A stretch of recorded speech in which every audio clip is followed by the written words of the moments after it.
श्री शिवाय नमस्तुभ्यम दोस्तों।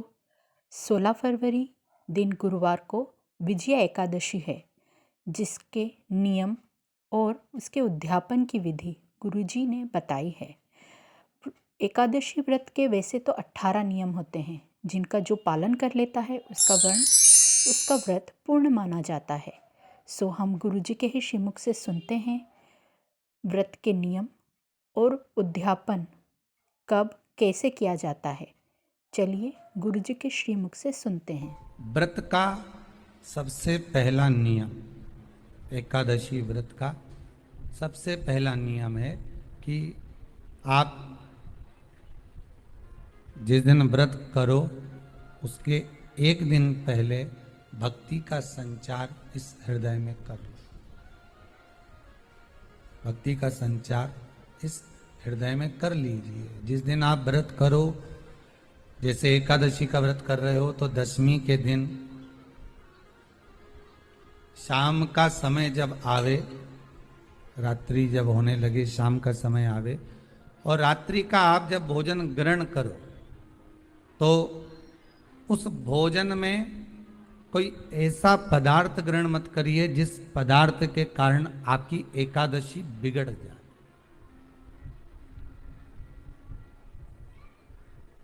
एकादशी का दूसरा नियम बहुत ध्यान से सुनिएगा।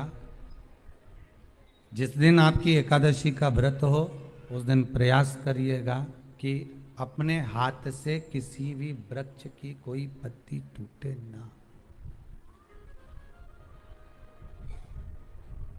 अपने हाथ से किसी भी वृक्ष की, पौधे की, किसी भी वृक्ष की पत्ती अपने हाथ से ना टूटे। बहुत ध्यान दीजिएगा महाराज। एकादशी का ये दूसरा नियम है कि अपने हाथ से किसी पौधे की, किसी वृक्ष की, किसी डाली की कोई पत्ती टूटे ना, कोई पत्ती ना टूटे, इसका प्रयास करिए।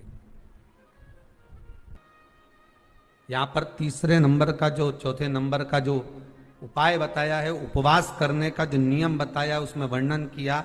एकादशी के दिन अगर आपका व्रत है तो आप भूलवश भी डब्बे में रखी हुई रोटी गाय को ना देते हुए कुछ थोड़ा सा फलहार, कोई केला, कोई सेब, जो आप खाते हो, अंगूर, पपीता, जो आप ग्रहण कर रहे हो, उसका थोड़ा सा भाग आप गाय को प्रदान करो।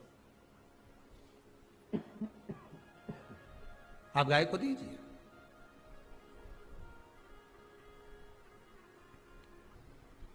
रोटी ही दिए, डब्बे में से निकाल के ले गई, गाय आई है रोटी देना, देव मना नहीं। बाकी के दिन आप आपके बेटे से कह दो रोटी दिया बेटा जा, पर आप अपने हाथों से, आपका व्रत है तो आप फलाहार आप कर रहे हो तो फलाहार का ही दान गौ माता को दीजिए। पांचवा वर्णन किया चतुर्थ भाव में, बन सके जितना एकादशी के दिन भगवान का ओम नमो भगवते वासुदेवाय का जाप करें, या अपने गुरु मंत्र का स्मरण करें, या जो मंत्र आपके हृदय में समाहित हो, श्री शिवाय नमस्तुभ्यम, ओम नमः शिवाय, राम कृष्ण शिव, जो मन पड़े उसका भजन करें, पर दिल से करें। जितनी देर करते बने उतना देर करें। माला पकड़ने की भी जरूरत नहीं कि माला पकड़ के बैठता हूं तो घट की जिब्या से जप लो नहीं जी, वही उतना में ही पूरा हो जाए, वही बहुत। महाराज पांचवा नियम कहा, जिस दिन आपका व्रत रहे किसी निंदक से बात ना करें। निंदक जानते हो? भाई दूज के दिन, दिवाली की जो भाई दूज होती है ना, होली दिवाली की जो दूज होती है, उनमें ऐसा गोबर का भाई दूज बनाते हैं और पास में एक चुगलखोर भी बना है, और चुगलखोर के ऊपर ऐसा भाटा धर दे, एक पत्थर। अब तुम्हारे उधर रखे कि नहीं रखे हमें नहीं मालूम रहे हो, जितने आस्था पे सुन रहे हो, पर हमारे इधर तो ऐसा रहता है, गोबर का भाई बहन बनाए और उसकी पूजन करे, उसके पास में एक गोबर का चुगल चोर भी बनाए, उसके ऊपर भाटा धर। कथा वर्णन कर रही है, निंदक से बात ना करें। मान लो किसी ने आकर आपको निंदा कर भी दी तो तुरंत सूर्य नारायण भगवान का दर्शन करें और 3 बार उनका दर्शन कर कर नेत्र बंद करें, तब जाकर वो निंदा जो अंदर गई है अंदर पवित्रता प्रदान करेगी, तब जाकर एकादशी का व्रत लगेगा। पहले तो प्रयास करो, अगर जो निंदा करने आता है ना तो उसको उस दिन एकादशी वाले दिन दरवाजे पे लिख दो कि चुगल चोर। फिर कहा जीव की हत्या ना करे, अगला नियम है अपने द्वारा जीव की हत्या ना हो, प्रयास करना किसी को कष्ट ना हो। 18 नियम में से एक नियम और, प्रयास करिएगा एकादशी जब भी करें तो द्वादशी से जुड़ी हुई करें, 10वीं से जुड़ी हुई एकादशी कम करें। जो वैष्णवों की एकादशी कौन सी होती है? जो एकादशी द्वादशी से जुड़ी हो, 10वीं से नहीं। 10वीं से जुड़ी हुई एकादशी व्रत कहलाती है और द्वादशी से जुड़ी हुई एकादशी पुण्य फल प्रदान कर कर वैष्णवों को भगवान के चरण में छोड़ आती है। इसलिए एकादशी द्वादशी से जुड़ी हुई होना चाहिए। वैष्णव एकादशी। फिर अगला वर्णन किया गया। महाराज शास्त्र कहता है, अगला वर्णन जो किया गया उसमें बताया, प्रयास करें जिस दिन एकादशी हो उस दिन घर में बुआरी झाड़ू आदि जो लगती है वो दूसरा लगा लें। क्यों? उसका वर्णन है, अगर आप बुआरी लगाएंगे, झाड़ू लगाएंगे, पोछा लगाएंगे तो हो सकता है कोई जीव आपके हाथ के द्वारा मर जाए। अब एक बार ये कथा हमने काशी में कह दी थी। कहां करोगे? सारे व्रतों में केवल एक व्रत ऐसा होता है एकादशी का जिसका उद्यापन पहली एकादशी पर भी कर सकते हो।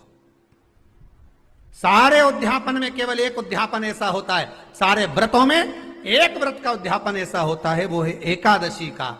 ये जरूरी नहीं कि 26 पूरी होगी तभी तुम करोगे, या तो पहली में ही कर लो या फिर 26 पूरी हो तब कर। पर उद्यापन, अगर तुमको ऐसा लगे कि हाँ मैं अभी तो जीऊंगी हो, अभी तुम्हारा बाल भी धोला नहीं हुआ, तुमको ऐसा लगे तो अभी तो मैं तो बढ़िया, तो पहली पर करने से क्या फल मिलेगा? तो एकादशी की नियमावली कहती है, अगर मान लो आपने पहली एकादशी पर भी उद्यापन कर लिया, इसके बाद में जितनी एकादशी करोगे वो सारी तुम्हारे खाते में जुड़ती जाएगी। मतलब बैंक में खाता खोल लो, ठीक है? खाता खोल लिया, अब जितना कमाता जाओगा उसमें डालते जाओ, जितनी कमाई करके लाओगे उसमें जमा करते जाओ। एकादशी एक बार उद्यापन पहले में भी हो गया तो बाकी का पुण्य तुम्हारे खाते में आ जाए, उसका पुण्य। एकादशी का उद्यापन बड़े महीने में माघ शुक्ल एकादशी के दिन, माघ का महीना हो, शुक्ल पक्ष की, जम के बोलिए, एकादशी हो, प्रयास करना कि आप उद्यापन करें, भले 5, 10, 11, 12 जितनी एकादशी हो जाए, 26 हो जाए तो ज्यादा अच्छी है, नहीं तो आप करें तो माघ महीने की शुक्ल पक्ष की एकादशी के दिन आप उद्यापन करें। प्रयासरत करें, प्रयास। बड़े महीने के अंतर्गत जो उद्यापन, हाँ चतुर्मास के अंतर्गत उद्यापन नहीं होता एकादशी का, बहुत ध्यान दीजिएगा। हमारा ये जो